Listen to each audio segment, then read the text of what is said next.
Good morning. I'm Katherine French, and I'm here to introduce Professor Christopher Dyer, who really doesn't need any introduction, but of course we're going to give him one anyway.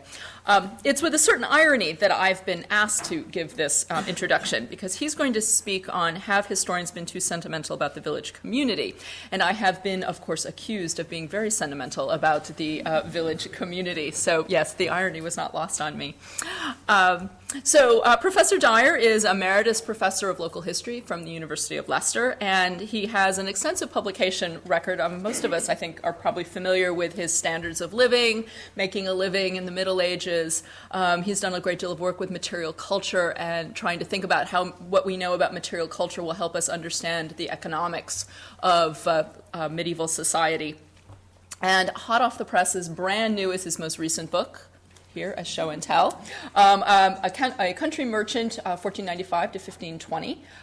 Trading and farming at the end of the Middle Ages, so lovely cover, nicely mapped. And so, yes, he's going to speak to us today about how maybe we have sentimentalized and romanticized the village community. Thanks. Well, thank you for that nice introduction, and thank you for inviting me to come here today. I am concerned today with the village rather than the parish, but of course the two are very closely related. The the village was the smallest unit of government, responsible to the state in legal and fiscal matters. I should, of course, qualify that by saying the household, I suppose, is the tiniest unit that has these responsibilities, but the vill is the largest, is the next up the scale as the collective unit. It has internal functions with regard to law and order and the management of its fields, and the vill and parish are interconnected in the personnel of government. The same people crop up doing different jobs in the secular and in the parish field. Their boundaries often coincided. I suppose the commonest diversion from that are the large parishes which contain a number of villages, and I think it's quite useful to think of some of them as having a sort of federal structure, in that the smaller villages within a large parish will have chapels. In the same way, they will have certain responsibilities within the government of the village. I've used the word sentimental advisedly, I think. Words like village, community, fraternity, cakes and ale are all very emotionally charged. They evoke a high approval rating. I've often advised people who are proposing to publish a book about rural settlement to cross out rural settlement and put in village, because they'll sell twice as many copies.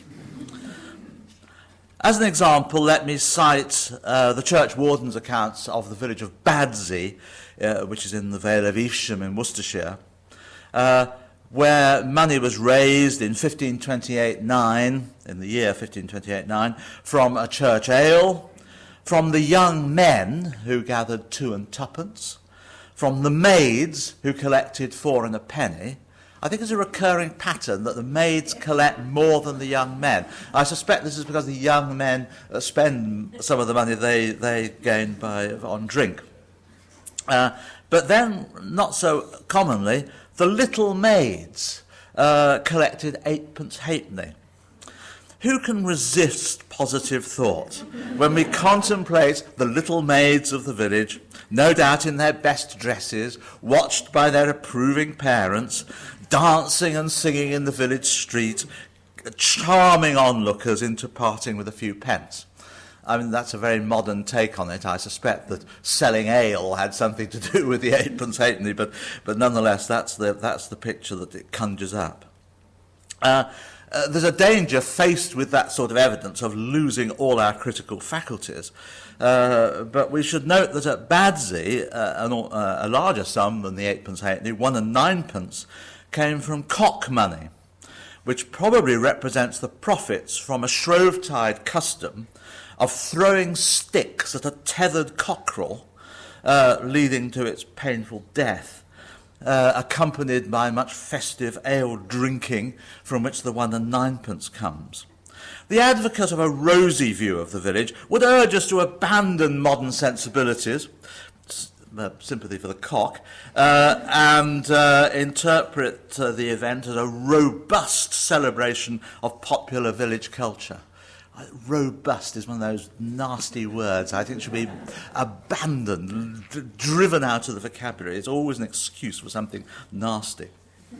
No doubt this did in fact serve a purpose in the sense that it brought young men who presumably threw the sticks it got them involved in parish fundraising.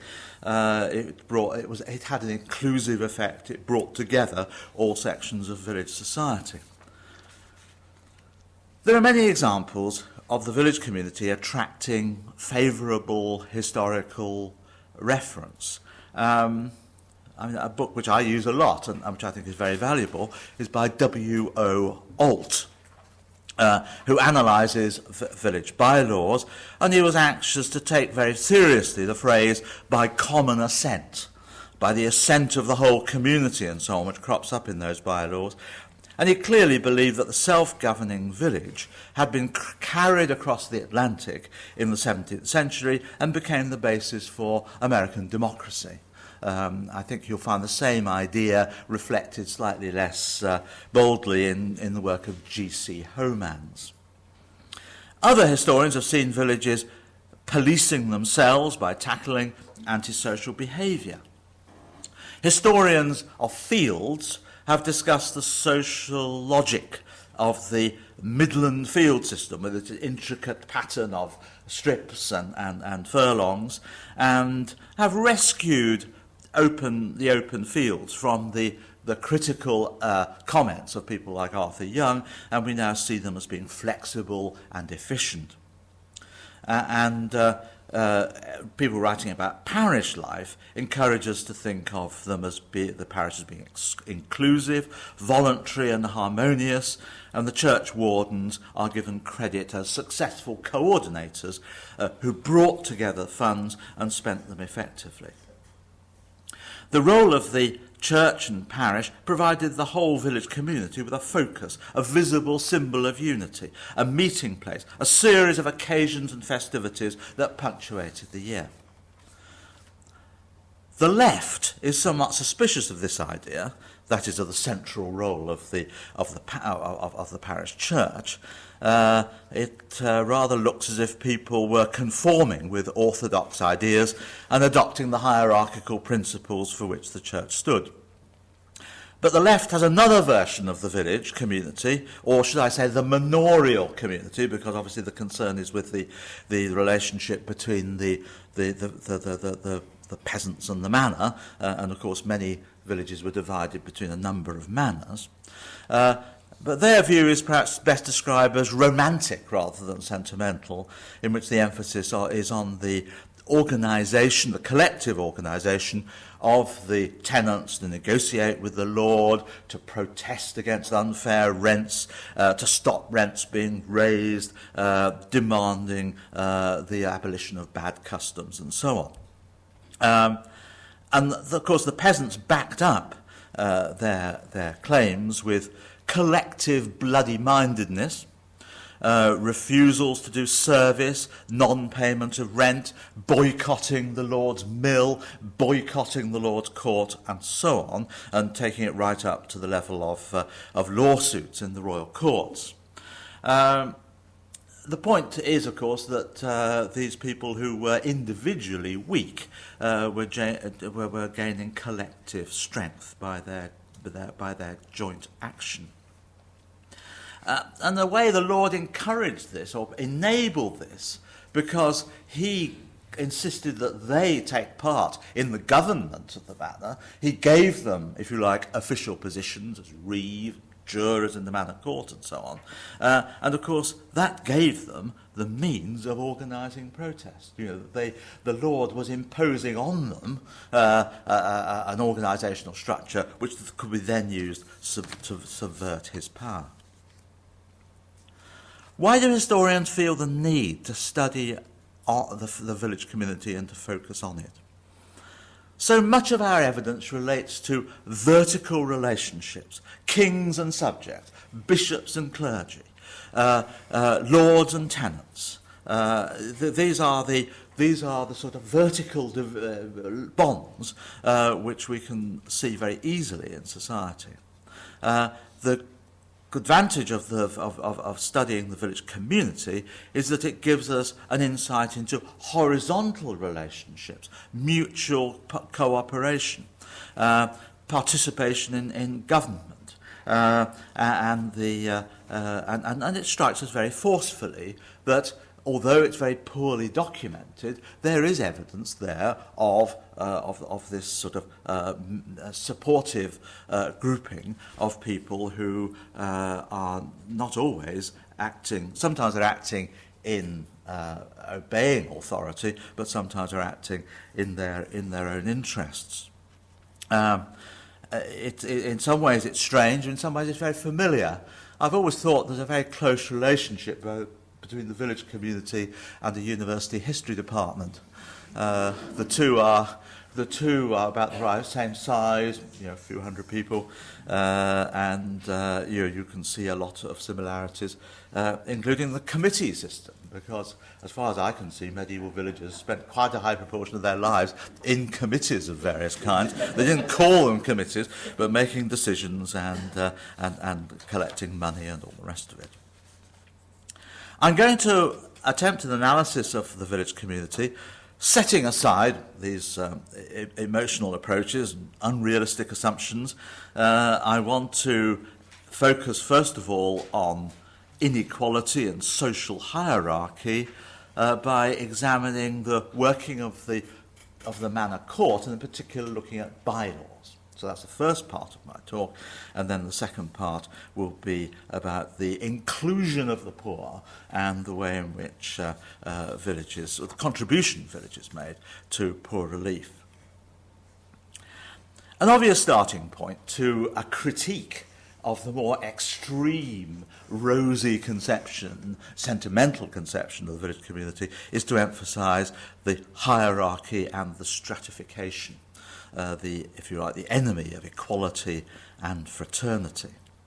I won't go into tedious statistics of landholding, but suffice it to say that there is quite a considerable range of wealth calculated by looking at the amount of land that people are holding and farming.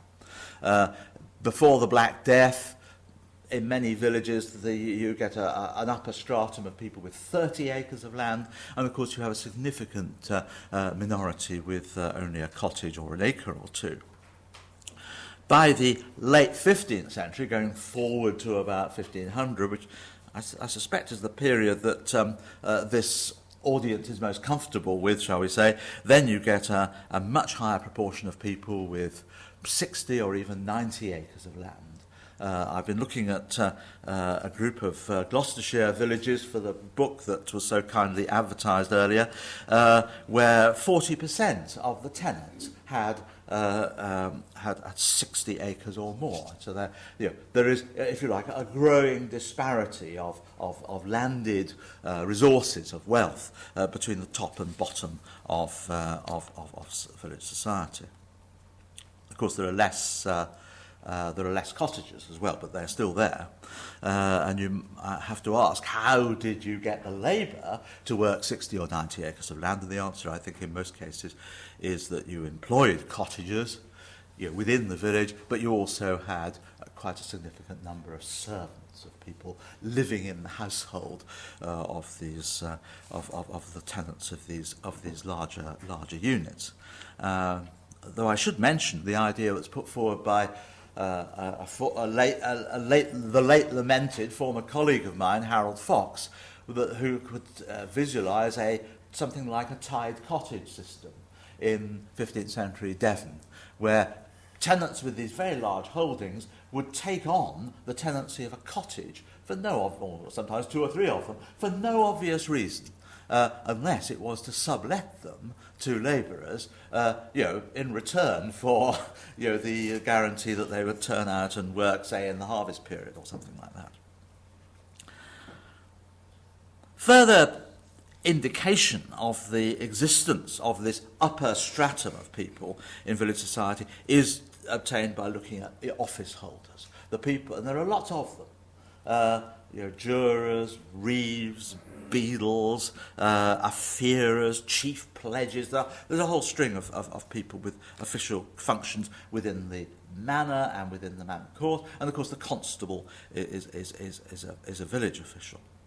And you can interpret these in a very oligarchical way, in the sense that you find members of the same family serving in a jury, people with the same surname, fathers and brothers and so on. And you also see a sort of hereditary succession. And if you think that might be because that way of doing things is imposed on them by higher authority, the Lord feels more comfortable with these little oligarchies, then when they choose their own responsible people, as when a free tenant conveying land by charter persuades people to act as witnesses, my example comes from Fressingfield in Suffolk, you find that 3/4 of the witnesses, this is from a group of late 14th century charters, deeds, 3/4 of the witnesses were, of the witnessings, shall we say, were performed by 12 men.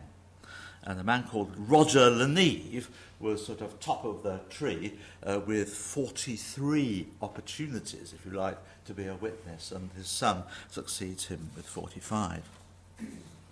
So, there is this elite, if you like, in terms of land, in terms of wealth, in terms of authority, and I could go on with those, but I don't have time. You find that the top villagers are more likely to hold land in more than one village.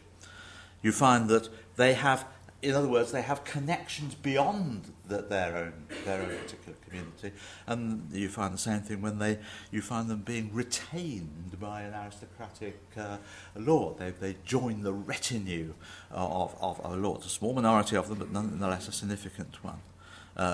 One of them was Hugh Latimer's father, was retained in a retinue, and indeed was accused of murder. Something that Latimer didn't mention in his sermon when he idealised his father. You find people from villages joining urban fraternities, like the Holy Cross Guild in Stratford-on-Avon. Right, so they're top of the tree within their community. They also have connections beyond, and they might well, the very top people might well serve on the juries in royal courts, as Jim Mashaley has just shown, and they're active, if you like, in a wider public sphere. The religious life of the parish has provided an opportunity for these better off people to exercise their authority and display their superiority. I was part of a little debate about whether church wardens were recruited from the top rank, and certainly in my period, my impression is that they are. I know there is a different view, or people find a different thing in the early modern period. But if you look at the churches, you'll find that the more important families, the wealthier families, indicate their patronage of the church by, for example, having panels in the screens named after them, bearing their names, I should say, or windows with which have been given by some relatively wealthy family. These are people below the gentry. I'm not talking about the gentry. I'm simply talking about villagers. You'll find that they donate a window sometimes, and I've come across one in his will asking to be buried in the chancel, another mark of high status. Right, so I've established that. You knew that already. I'm just sort of reinforcing your knowledge. Let's get on with this question of bylaws and how the role of the better off is reflected in the government of the village. And our best evidence for the government of the village does come from these bylaws, which appear very often in some court records and more rarely in others. But I've chosen to look at one, Broadway in Worcestershire, which is a village where they're particularly numerous. I must admit there's another reason for choosing Broadway, because I thought it was a village that quite a lot of you knew. A ghastly tourist trap that you encounter on the edge of the Cotswolds on the way from sort of Evesham to Oxford.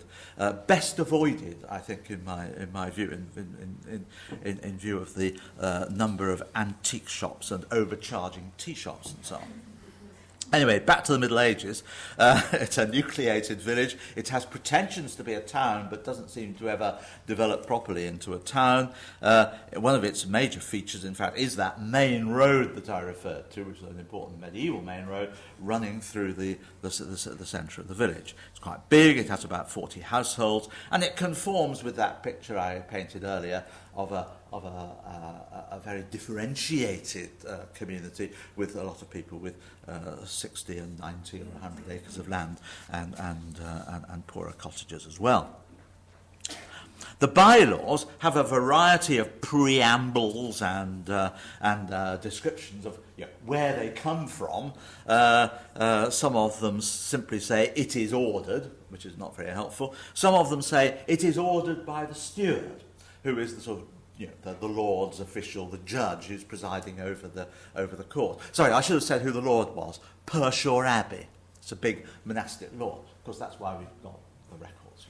Very well, very full records. Anyway, so the steward sometimes is the person who gives the orders, but he often adds with the consent of all the tenants. And a very common phrase is with the assent and consent of all the tenants, the implication that there is a widespread agreement among the people gathered in the court with the law that's being passed. Tenants, of course, immediately highlights a minority within the people attending the court. In theory, the court, which was also a view of frank pledge, could be attended by all males over the age of 12. So you'd have servants sitting in the court, but the emphasis is on the role of the tenants, so they are a minority. But sometimes they refer to the homage, which I think means the jury, and certainly by the early 16th century they actually say it is the jury, which is the people who've selected, devised the bylaw. What medieval theorists would call the greater and wiser part, I suppose, in a grander context. Or, as they say in a will from Stratford-on-Avon of that period, the saddest men are the ones who put this law forward. And to emphasise the association between the laws and the leading villagers is that very often they appoint a group of supervisors of the bylaws, or supervisors of the ordinances, usually 4 men who, again, are chosen from the top drawer, people with 60 acres or so. Now, some bylaws are blatantly discriminatory. It was a common practice in many villages that the village poor picked green peas and green beans. This was in a bit later, isn't it? Sort of June. What's sometimes called the hungry time, when the grain is running out and when people really need a bit of extra, they're allowed to pick from the ends of the rows green peas and beans. They're allowed to pick, in other words, crops planted by the better off. But there's a little reservation about that, which is brought out at Broadway. It says that no one may collect peas without a license. In other words, you've got to get permission to do this. It's not a right. The same goes for gleaning, going over the cut field after the harvest and picking up the loose ears. That, again, is not a right. It's something you do, various restrictions. At Broadway in 1382, the law, which you find almost everywhere, is repeated, which is that if you can earn a penny a day working in the harvest, then you cannot glean. In other words, only real poor, deserving poor, can have that privilege. And again, it's something which is confined to. Which is not a right. It's something that's conferred on you. Access to the commons was limited for the cottagers. People often say the cottagers are all right because they've got the common pasture, but not at Broadway or many other places. Cottagers were restricted to have only one sow or two pigs, for example. I suppose they were allowed something. In the nearby village of Quinton, a cottager was allowed one cow and no sheep at all. So they were restricted in their access to the common.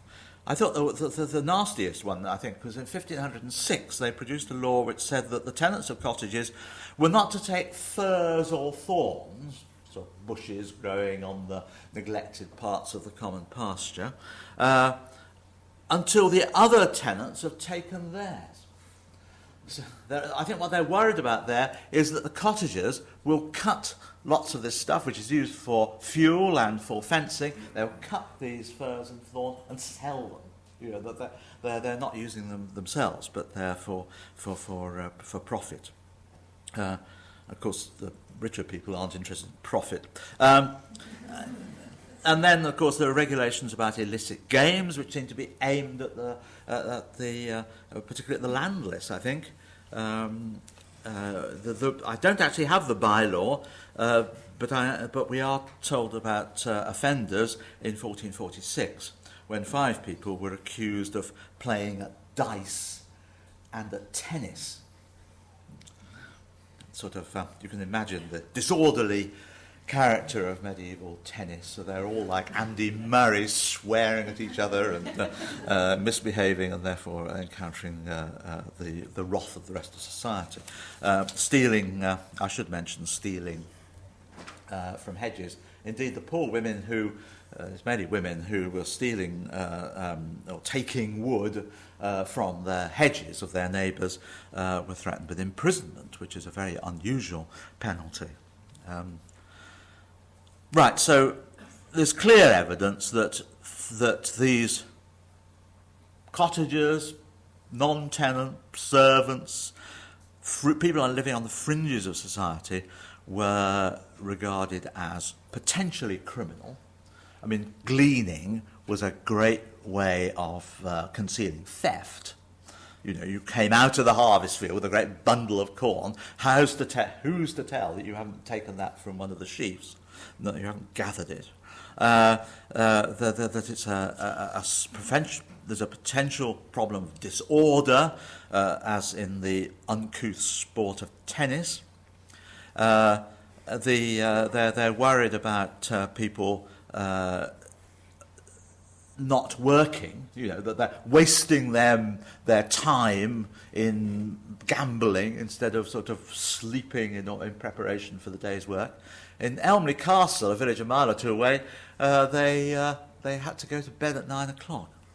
Well, the 9th hour. I know that's not quite 9 o'clock. And they wanted to protect honest tenants from these ne'er-do-wells. You can make a good story. I hope I made a good story out of that. You can make a good story about this sort of social control aspect of the bylaws, but in fact, quite a lot of them are focused on helping the common good, serving the common good, by, for example, maintaining the disciplines of fields and pastures, which would be generally beneficial. To tenants and the village as a whole. They said that land in the fields should be cultivated, the arable fields should be cultivated each year. I mean, except for the fallow, of course. The danger of non-cultivation was the spread of weeds, of course. They wanted to restrict the access of animals to the fallow, so that when the corn was carried, only when the corn was carried that animals could be put into the field, the danger being that the animals would make a beeline for the sheaves or corn or the unharvested corn and eat that. They're concerned about tethered horses, which might creep off on a long tether. The canny owner would get a particularly long rope so that they could go and eat something they shouldn't be eating. Pigs shouldn't go at large unsupervised, and they had to put rings in their noses to stop them devastating the land, rooting it up. So there's all sorts of restrictions which are sort of common sense ways of regulating the fields, which are quite normal. And two other examples where I think you can say that the common good is being served. One of them is the regulation of water. There's a stream ran through the village, and there was a constant concern of pollution, of people tipping sewage into the water, washing dirty linen in the water, which of course lower down the village would be being drunk by somebody. And the one which always puzzled me at first was allowing ducks to swim in the water. I've since realised the reason for this is that when a duck feels the call of nature, it doesn't paddle to the side, climb up the bank and hide behind a bush. It just does what comes naturally in the water. So ducks are a source of pollution. They're also worried about roads, and particularly, of course, that main road running through the village. There's constant demands that people repair the roads. Someone once said roads repaired themselves. Nonsense. Villagers repaired the roads and spent a lot of time and trouble on it. But I've made that point. I'm not going to make it any longer length. But the point is that it's the people at the top of society, the very richest, are the ones who are the target of a number of these bylaws. The one that's constantly repeated is the stint of sheep. You're not allowed to keep more than 60 sheep for a yard land, that is a holding of 30 acres. And if you've got 60 acres, you can keep 120, and if you've got 90 acres, you can keep 180, which is quite a lot of sheep, quite a generous allowance. They had quite a large area of hill pasture at Broadway, up on the hill, overlooking the antique shop, the village. And one motive for overburdening the pastures was the sale of was agistment, that is the sale of access to the common pasture to strangers or outsiders. This is a really a betrayal of the interests of the village as a whole, in which people would make bargains with butchers from Evesham or something like that, and they would come and use the Broadway pastures, paying a fee to the person who negotiated the deal. That is, it's a triumph of private interest over the common interest. The problem, of course, is that the offenders against the bylaws, the people who are overburdening the common, exceeding the stint, selling agistment and so on, there are other offences like changing crop rotations, were precisely the people who were sitting on the juries and who were serving as supervisors. I looked at a set of rolls from the 1450s. I found 13 offenders who were named. 8 of them were jurors, afferers who decided the penalty that would be paid, and supervisors of the bylaw. I suggest that I suspect that the number of other people accused were actually from neighbouring villages. So the principal offenders within the village of Broadway belong to these people who are also officials. To take a very extreme example, Richard Strain, I want his name to be embedded in your consciousness, in the early 16th century was a very wealthy villager with more than 200 acres of land. He had a great deal of influence. He sat on the jury with 2 other people called Strain. When he had the only inn in the village, there were ale houses, but he had the only inn, and Richard Strain, who I think was his brother, was the miller. So he had a lot of influence. And he sold pasture rights to strangers. He sold agistment. He was threatened with a penalty of 40 shillings, which was actually incurred. He was supposed to pay that sum. He neglected his ditches. He failed to control his pigs. He allowed his buildings to fall into ruin. He was mentioned quite often as an offender. And that's the heart of the problem, isn't it? What is the point of passing laws which are then broken by the very people who put them forward? The easy explanation is a combination of hypocrisy and corruption. That they sit in the jury deciding what the law should be, and then go off and break it, because although they think it's a good thing to have this law, they nonetheless feel the push of their own private interest to ignore it. I think the best explanation, rather than a simple one of hypocrisy, is to say that everyone agreed with the ideal, everyone supported the community, but their selfish interest triumphed. The rules established were useful, if you like, because they established a norm of behaviour. The idea was that it was worth reiterating the laws in order to persuade as many people as possible to obey them, but nonetheless a privileged minority thought that they could ignore them. They probably saw themselves as pillars of the community. I'm struck by the parallel with Fred Goodwin and Richard Strain, actually, who was a good public servant, knighted for his services and so on, doing his job well, but also, of course, incurring criticism. I always think the best example in modern society is using a mobile phone while driving, which is illegal, which can incur a £60 fine and a point on your licence. But I challenge you to stand for more than 5 minutes at any public place on the road and not see at least one person doing exactly that, sometimes when they're performing extremely dangerous manoeuvres. And if you put it to them, it's wrong to use your mobile phone when you're driving, they'll say, oh, yes, it is, but someone rang me up and it was urgent and I had to talk to my mother. You can imagine the sort of excuses that are used. As historians, we should use bylaws as cautiously as evidence. They show that offences were being committed. There's no point in making the law unless there were offenders, but not that they should be prevented. We shouldn't exaggerate or overemphasise the breaking of the codes of behaviour. The villages didn't collapse because of the indiscipline of people like Richard Strain. Weak villages were damaged by people like Strain, but a strong, well-established community like Broadway could withstand. Could stand in spite of the break of discipline, the breach of common discipline. In fact, Broadway's open fields survived until the 18th century. It was not destroyed or very seriously damaged by the activities of Strain. This will be a briefer section of my talk than the one about the bylaws. I want to look at this question of the poor and the role of the village community in dealing with the problem of relief of poverty.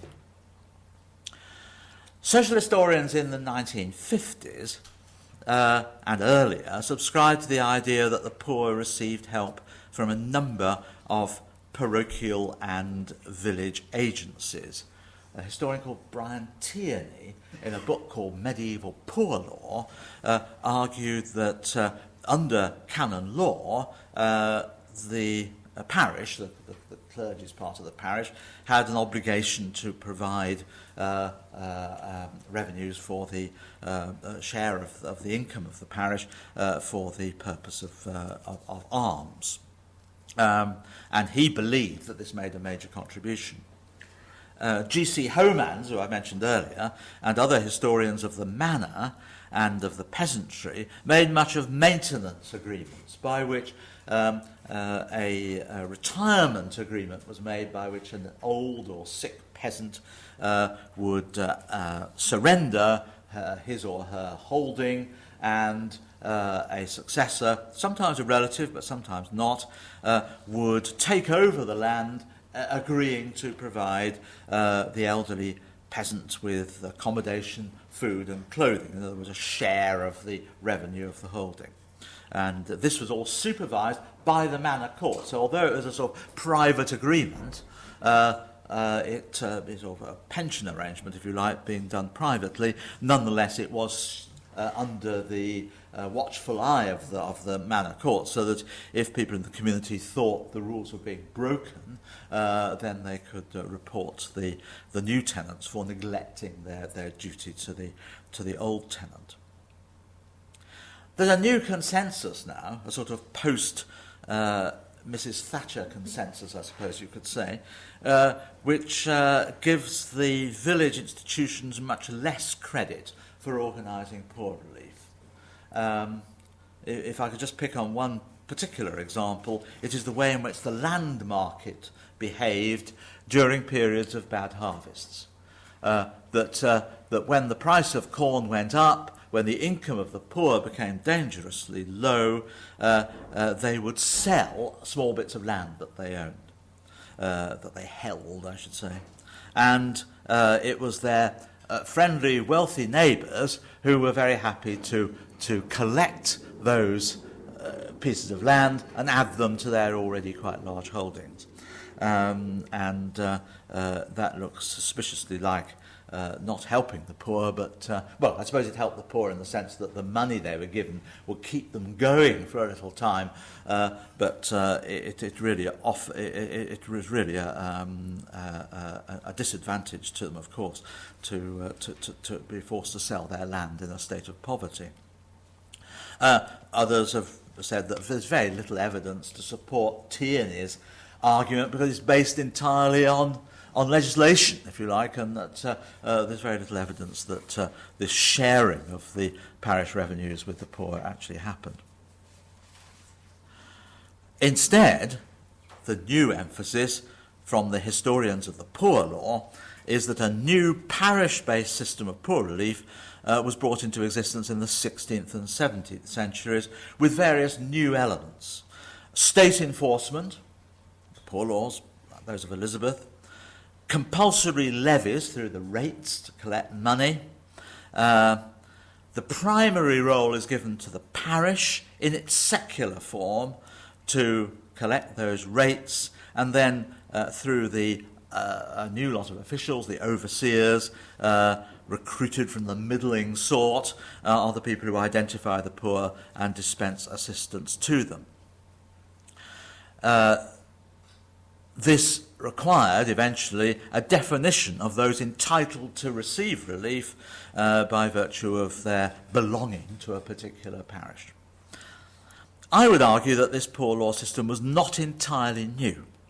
It was anticipated by developments in the village community in the 14th and 15th centuries. I'm still arguing that, in spite of the fact that Marjorie McIntosh has just published a book arguing precisely for the novelty of the poor law and explicitly, in fact, criticising my earlier writings on the subject. What I see as being anticipatory of what went on in the 16th and 17th centuries was, first of all, the responsibility of the vill, not in fact the secular parish, but the vill, which is the medieval equivalent of that. There was a state intervention in the form of legislation in the 14th and 15th centuries, which said that if you found a wandering vagabond, you would send him or her back to her home, his home, and that assumes that some sort of relief would be available to them back in their own country. There is also evidence for the keeping of a collective fund in a box or boxes, and there is lots of evidence of local worthies, of course called overseers, who decided should be the recipients of charity. The problem is, of course, that for historians, is that the village community has left us with no archive. The documents which have survived make little reference to poor relief. Manorial records, for example, the ones that I was using as evidence of for bylaws, give glimpses of what modern historians call the cottage economy. That is, the means by which people of limited resources could derive some income from the commons, for example, by gathering furze and thorns, which I mentioned earlier was a problem for the worthies of Broadway, sometimes for use but sometimes for sale, raiding the hedges and fences of their neighbours for firewood. The manor court might contemplate with suspicion the poor gleaning in the cornfields, but the manor itself did not dispense charity. There are a few examples of it on bishops' manors, and of course individual lords would, particularly if they were resident of the village, would give money to the local poor. But there isn't a lot of evidence, in other words, for the manor providing much help. Churchwardens' accounts, well, I can say it very briefly. There's lots of evidence about building work and revenue collection and so on, but in my period anyway, very little reference to poor or the granting of charity.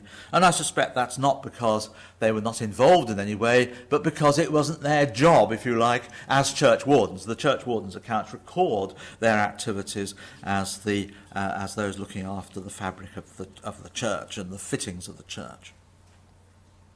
Much village administration was done by groups of men who are almost invisible.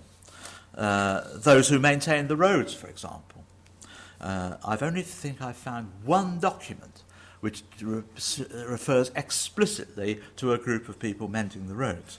But the roads were mended, weren't they? Or at least, I'm sure they weren't mended perfectly, but there was some effort in that direction. The other is the assessment of the Lay Subsidy. From 1334 onwards, villages allocated the payment of the king's subsidy, the 15th, among themselves, and very rarely have left us with documentary evidence of that process. And almost never do we know who exactly it was who did that job. But there's one of my committees, which is unrecorded. You do find, mentioned a bit more often, groups of fefis who are slightly more visible. They looked after landed endowments. They made sure that money was spent on a school, for example, from a landed endowment. Or they collected money for the good of the village. At Bardwell in Suffolk, the town wardens who were looking after an endowment made by a generous parishioner used that to pay the village's taxes. And it was quite common for people to leave money to pay the poor's share of the taxes. You had a lot of poor people paying just a penny or twopence to the 15th, and they could be helped by bequests from wealthier parishioners. This administration could be very complex. It involved investment in property, management of property, rent collection, choosing tenants, doing repairs. It involved lending money, calculating interest, raising and spending money in quite complex ways. The committees, in other words, were quite skillful and were required. It was the people leaving their wills assumed, without question, if you like, that this could be done, that their neighbours were capable of these tasks. But that shouldn't surprise historians of the parish, because, of course, we know that church wardens were involved in very complex admin as well. And what gives us an opportunity to glimpse all of these activities are the wills, because although we don't have these other sources, we do have wills which make a lot of reference to bequests for charitable purposes, with some hint on how the money was to be distributed and the assigning responsibilities to the people who would do this. I've already mentioned the wonderful phrase that one testator uses, where he leaves a sum of money to be kept forever, to generate income, which was to help poor the poor to pay the lay subsidy. It was a huge responsibility, wasn't it, to leave that make provision for this to be done in perpetuity. Will makers expected groups of responsible men to administer their grants, and they put their trust sometimes in existing institutions. I've already mentioned the church wardens. They often kept animals, particularly cows, as a source of revenue to help to pay for church repairs. If you wanted to leave a cow for the benefit of the poor, then what better way of doing it, or so John Green of Wootton in Northamptonshire thought, what better way of doing it than to leave he wanted to leave 2 cows for the benefit of the poor, and it was clear from the statement that the linking this with paying for church repair, that he was expecting the church wardens to keep these cows alongside their regular herd, 3 or 4 cows, I suppose, because they were experienced in managing animals in that way.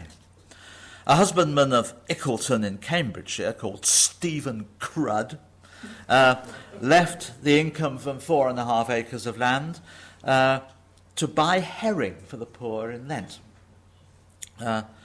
White herring, actually. I always think the poor got red herring, but in this occasion it was white herring, which is a bit upmarket.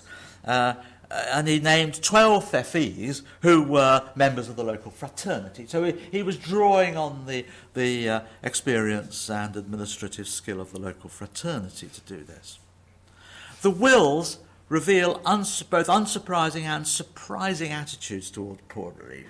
What is unsurprising is, of course, the distribution of doles of a penny a pauper at funerals, or leaving clothing or whatever to 12 paupers or 5 paupers, both of the numbers, of course, being decided on religious rather than practical grounds. But they did try to define the poor as clearly as possible, the greater emphasis on disability, what we now call the life cycle poor, people with disabling diseases and so on. Slightly more surprising, was to leave enough money to generate income for a weekly distribution. So they're thinking in terms of a sum of money like £4, which can be kept forever, but actually it's usually just for a year or 2, it can be kept and used to supply a sum of money every Friday right through the year. So that's almost like a little pension. What I found really surprising, that in an age when sturdy beggars were being denounced by parliamentary statutes, and when it was actually made illegal to provide alms to vagabonds, you find testators in Suffolk in particular actually saying that vagabonds should be helped. John Eriswell of Eriswell in Suffolk asked that 2 beds in his house be set aside to be occupied by vagrants, and endowed these beds with an acre of land so that the bedding could be renewed. I'd imagine it had to be renewed quite often. Simon Wells of Woolpit in 1452 wanted a chamber in his house to be occupied by poor people. His daughter was occupying the chamber above. So they were actually turning their houses into little almshouses. We're given the impression that these wealthier villagers didn't feel a great social distance between them and the poor. I mean, they welcomed them into their houses, obviously, or some of them did, but when they specify the food they should be given or the clothing they should be given, it's not necessarily hugely inferior to the stuff that would be eaten or worn by regular villagers, if I can use that phrase. I'm in danger of drifting into sentimentality, aren't I? But I would end up by saying, no, I'm not being sentimental. I'm trying to be realistic. Firstly, because I want to qualify what I've said by saying that these measures were ineffective. I mean, if you tot up the totals that could have been collected by these various means, doles, endowments of land and so on, it comes to, in an average parish, to no more than £4 a year. and I'm sure that poor relief cost a lot more than that. I mean, I calculate that you needed a penny a day to live in the Middle Ages. You needed, £1.10 or something a year, 30 shillings a year to live, and £4 doesn't stretch to a dozen poor people, which I'm sure most villages at least had. So it's not enough. And the second thing is to emphasise that although, of course, donors were motivated by Christian duty, concern for the welfare of their souls and all the rest of it, there were elements of self-interest. They might fall into poverty themselves. I think that's always a subtext of a will. If you leave land or property or whatever to your wife and you say, if she should fall into poverty, and then you make provision for extra land to be sold or something like that to help her. So you anticipate that old people will be pauperised. But you might also anticipate that you yourself, a sort of grand Richard Strain type, might encounter bad fortune and become poor yourselves. And in fact, I've done a study of people who are described as poor in manorial court records, and quite an important minority of them are people who, in middle life, were quite well off and who declined. It's almost as if you're expecting to give in your prosperity, in your middle years, and perhaps to receive later on in old age or in illness. And the second point I want to make is about pride in the village. The parish churches, after all, provide excellent evidence of that sense of local pride, that you wanted to have a good, solid, attractive, important building at the centre of things. And in the same way, you didn't want visitors, as they walked towards the parish church, to see disgruntled underclass begging in the streets and trying to steal your goods. There was a fear of disorder and poverty.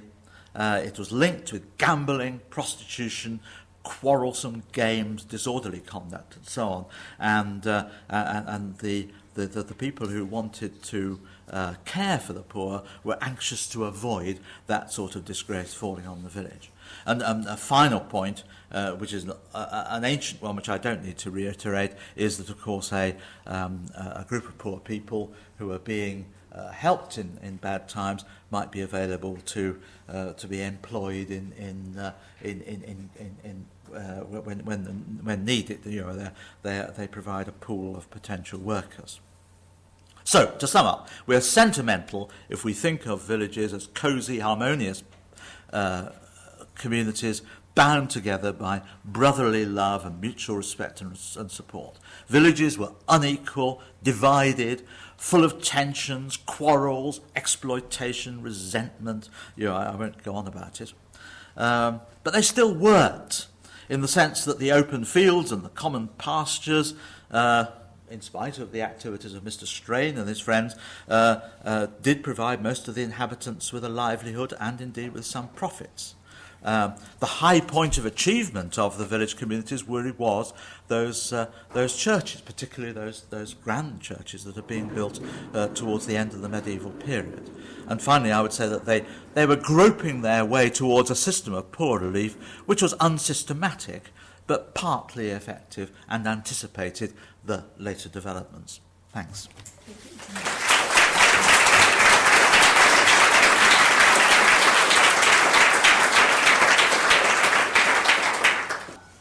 Questions? What is striking is that there is a great difference between the situation concerning the poor relief in England compared with in the Low Countries. Yes. There you have a systematic poor relief organized in each village. Each village had poor tables. A table of the Holy Spirit. Yes. Poor tables. And they collected land, they had rents, yes. And they cared for sick people, food distributions, even repaired houses of poor. Yes.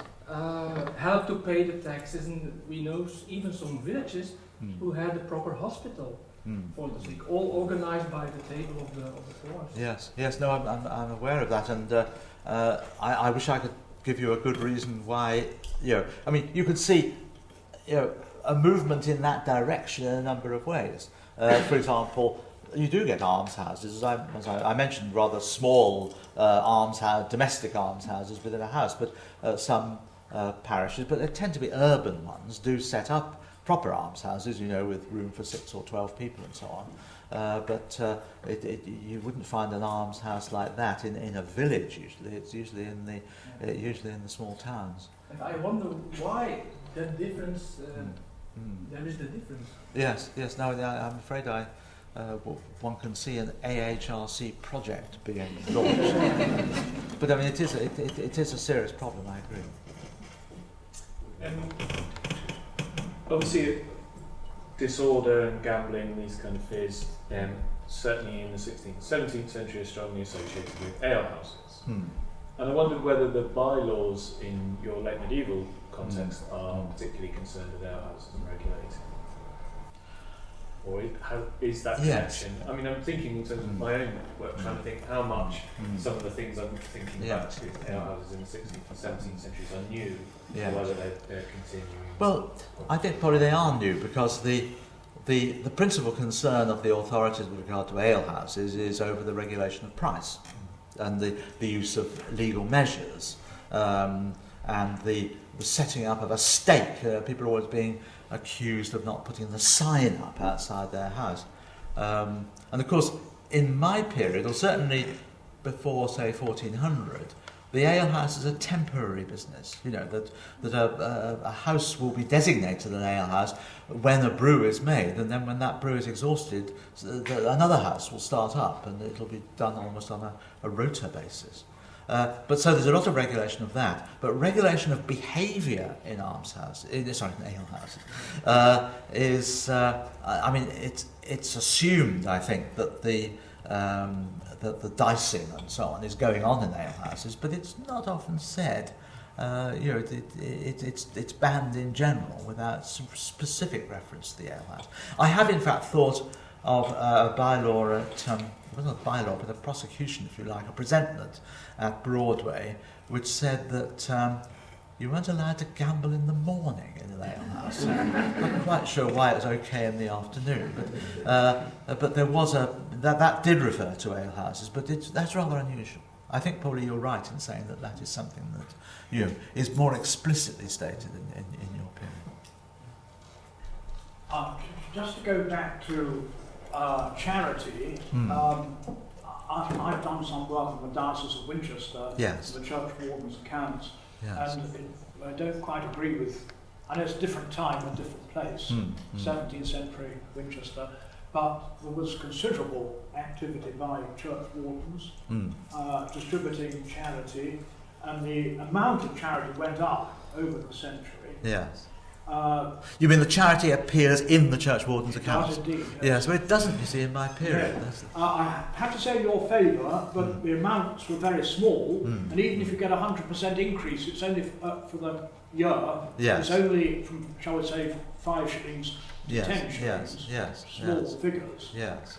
But there was concern, not just in the Netherlands or wherever you fly, Belgium, but also in England in the 17th century. Yes.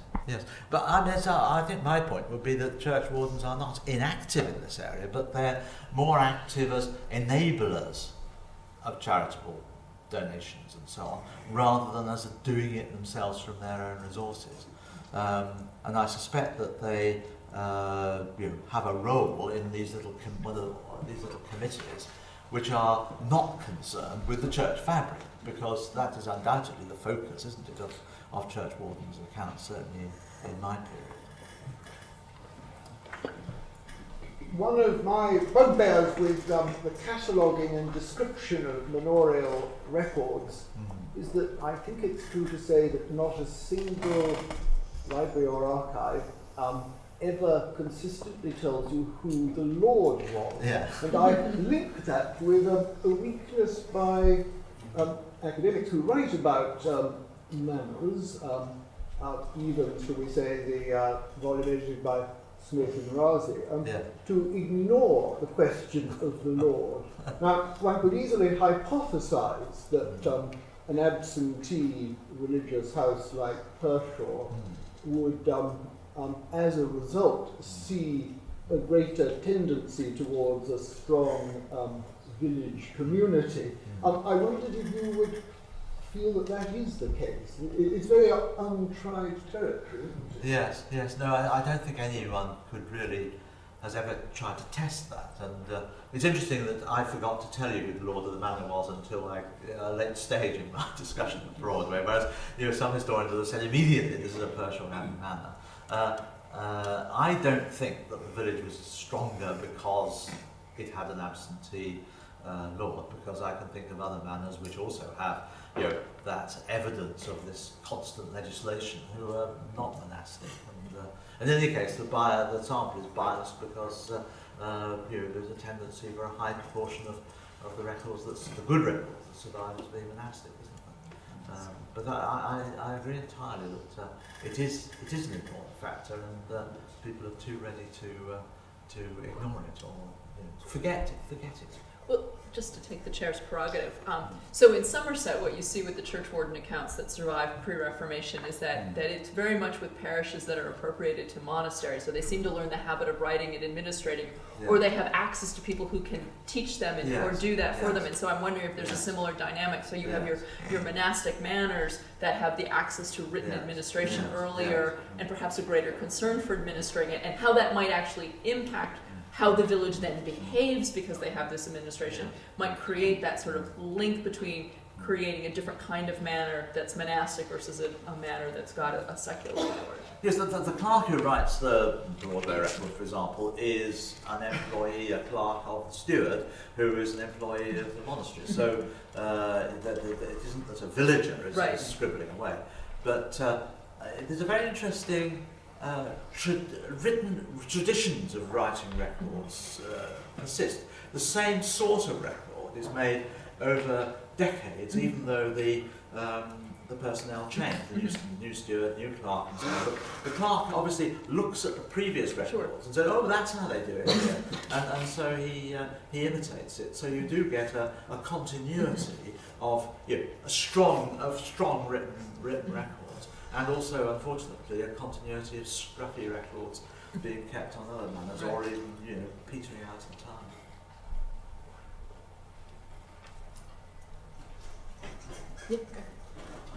Yes, very convincingly you depicted this old villages as a place of deeply shaped by regulations. So this, to me, would just suffice to hinder us to look at it from a very romantic point of view, because there were a lot of written and also more than this unwritten laws and bylaws and codexes of behaving.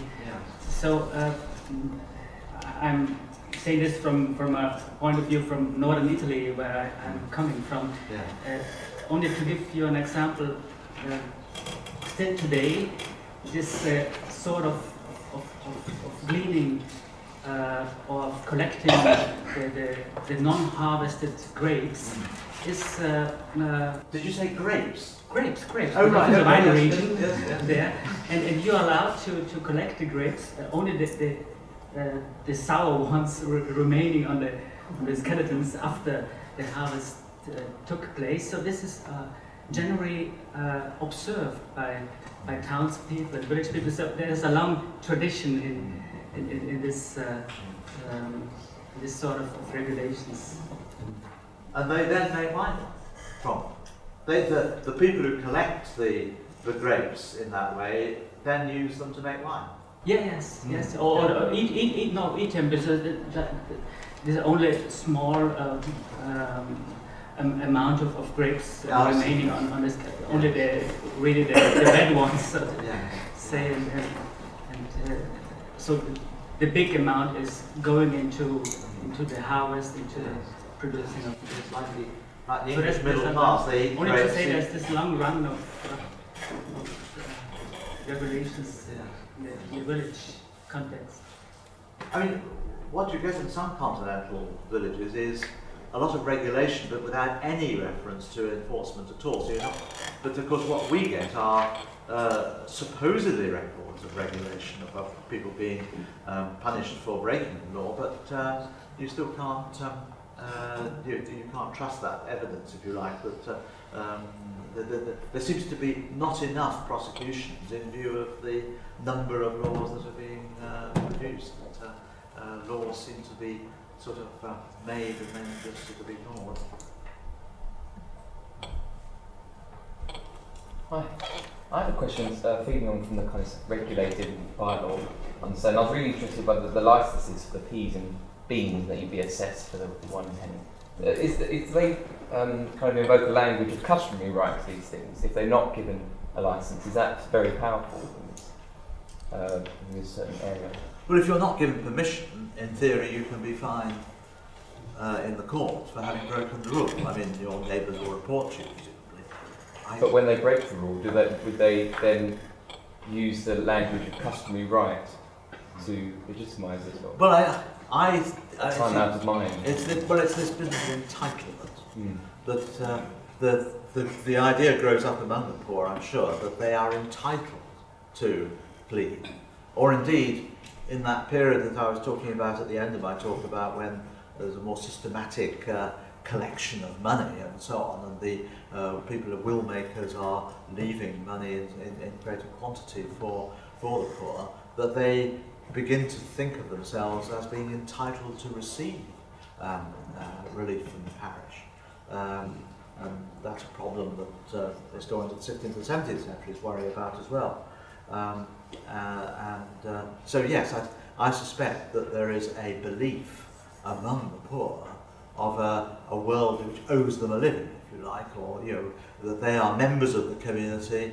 They have no doubt contributed to it in their way, and that therefore they should receive help in the form of the right to glean and so on. So when the bylaw is saying you don't have the right to glean, that you can only do it as a privilege, they are criticising and commenting against those poor people who are saying it's my right. But then, of course, as the law isn't enforced, I mean, no one is ever fined. Well, I won't say never, but rarely fined for breaking that rule. Does that mean that the village was implicitly saying it is a right, by not prosecuting? It's not worth prosecuting a poor person anyway, because they can't afford to pay the financial penalty. So are they in effect allowing them? They're stating what the rule is and then allowing it to be broken. In the period before the Poor Law, can you actually see a single answer to how the poor were looked after? Or is it more a question of different answers in different places, the customs of different manners, the different parishes? Yes. The historians of the modern Poor Law, Elizabethan and post-Elizabethan Poor Law, talk about a mixed economy of welfare. In other words, that there are a whole number of sources of income, of which an important one is the money being paid out by the overseers from the rates. But there are all sorts of other things, like the cottage economy that I mentioned, or self-help, if you like, or private, the results of private charity or begging. And there is a whole range of things, of remedies, if you like.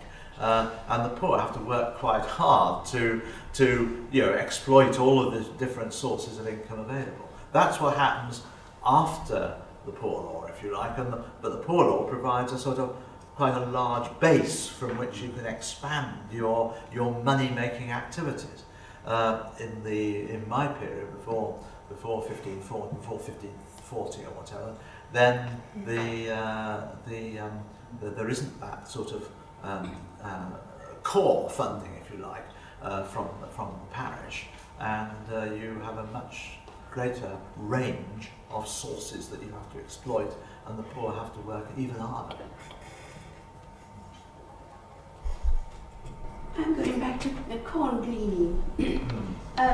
In our family, we've got personal history of this, still from the 19th and 20th century. And there was no longer the need to apply for a license, but it entirely depended on the farmer whether he was kind or not, whether he would allow you to do that. And the poor didn't seem to have much power over that. They had to abide by this. But also... Sorry, when I said license, that's what I meant really. It's just the informal permission. Yes, but that's very interesting. Yes, go on. The other interesting thing I found was that whenever house owners wanted to get their tenants out, they decided that the house needed a new roof, and the tenants had to move, and this invariably happened when the bread owner, the bread winner, the breadwinner died. And there was great hardship because then the widow had to move into some very poor accommodation that was hardly ever sufficient. And in the context of this, sometimes children have to be boarded out because there wasn't sufficient room for them. And this was quite a common occurrence between poor people.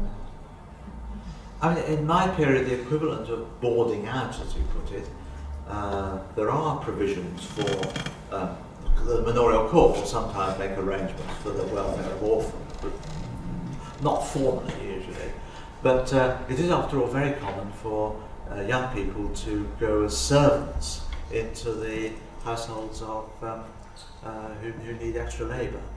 And there may even be a charitable dimension to that as well.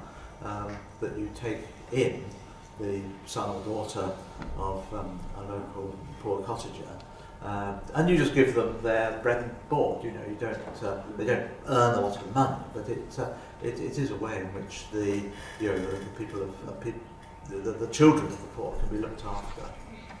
Well, the villagers of Warrington seem to be very charitable that way and help each other out. Is it an assumption that fines that are collected and infractions which are given as perquisites for a court, are we assuming that they are appropriated by the Lord of the Manor? Or because it is villagers who are fining themselves? And you mean the immersements? Yes. Oh, the Lord always, it's always income to the Lord. Yes. Well, no, it's accounted as such, as perquisite. Do we know that in fact actually goes into Lord's hands? Oh yes. How do we know that? You can follow the trail through the accounting system. You're perquisite to the court, 10 shillings, as you well know, in the right account, and then you look at the receiver's account, and that money has been handed over to the receiver. You don't think that's fictitious, then? You don't think it's money that's collected and then it's distributed in some sort of way? No. No. Okay. But what does happen, which Warren Alt discovered, which is that you would sometimes allow for either the whole of the immersement or part of it to go to the parish church. So it's not uncommon to find that the immersement is allocated to the parish church. And I've never quite understood the motive for that, except perhaps it is to reinforce the community nature of the offence. This is for you're allowing your cow to trespass on somebody's on land that is supposed to be in a meadow that's supposed to be growing grass. Where you're not supposed to plant, and it's a way of saying to the offenders that your offence is against the interests of the village, not just against the Lord. Well, I think we're at lunchtime, so thank you all, and thank you, Professor Dyer.